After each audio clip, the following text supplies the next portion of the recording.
Alright, boys and girls, right now we're going to work on our jump roping demonstration. This is going to be done by Mr. King and Mr. Campese. Remember when you're jump roping that this can be very frustrating. And if you're just learning, it's something that you're going to have to take your time with.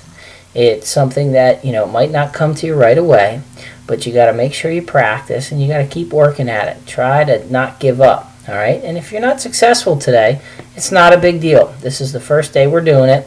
You'll have other chances to try, but we want you to do your best. The main thing today, though, is that we stay safe.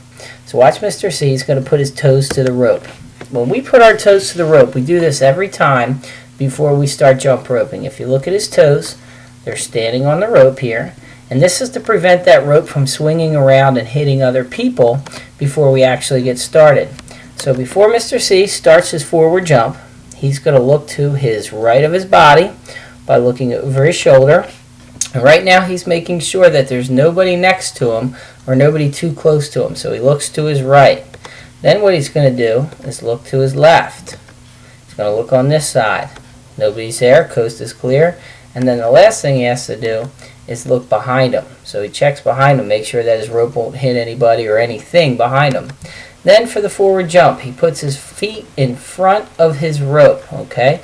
The rope is back here behind his body, all right? And then what he's going to do is then spin that rope towards the front of his body. It'll go over his head and towards the front of his body, so that's the forward jump.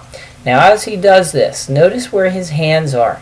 His hands kind of stay right at his waist level here, all right? Right there. This is a good way of doing it because that way the rope can go over his head and clear his feet.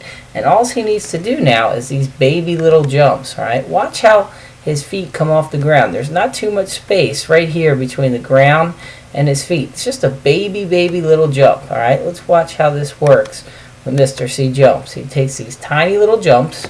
His hands are around his waist. And he's continuing to keep his rhythm. He can hear the rope hit the ground. And that's what kind of gives him a signal that it's time to jump. And he gets a nice little rhythm and a nice little flow here. Does a good job.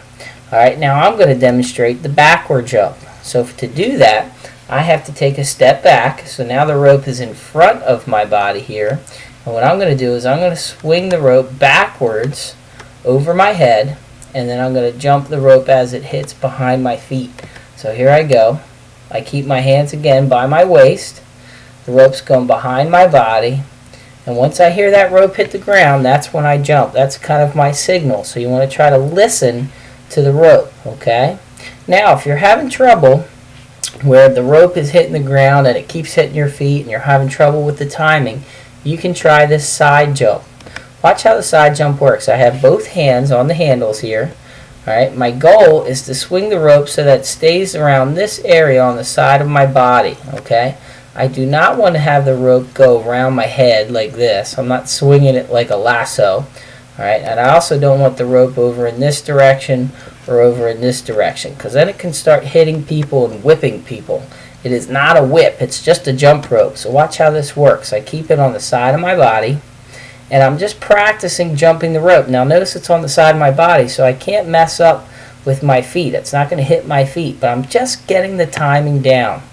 And I continue to jump with the rope. Alright, so that's the side jump. The next thing we're going to do is the crossover. And you might be successful at this, you might not be. But notice how I cross over, and when I do, I try to get my elbows kind of together here. When I do that, that gives my hands enough space to be over here on the outside of my body, and that way I can continue to still turn the rope. Alright, so here I go, I'm doing the crossover. You go back and forth and jump through the rope. And it's very difficult, but after enough practice, you might get it. So thanks for listening, and let's do our best and try to stay safe.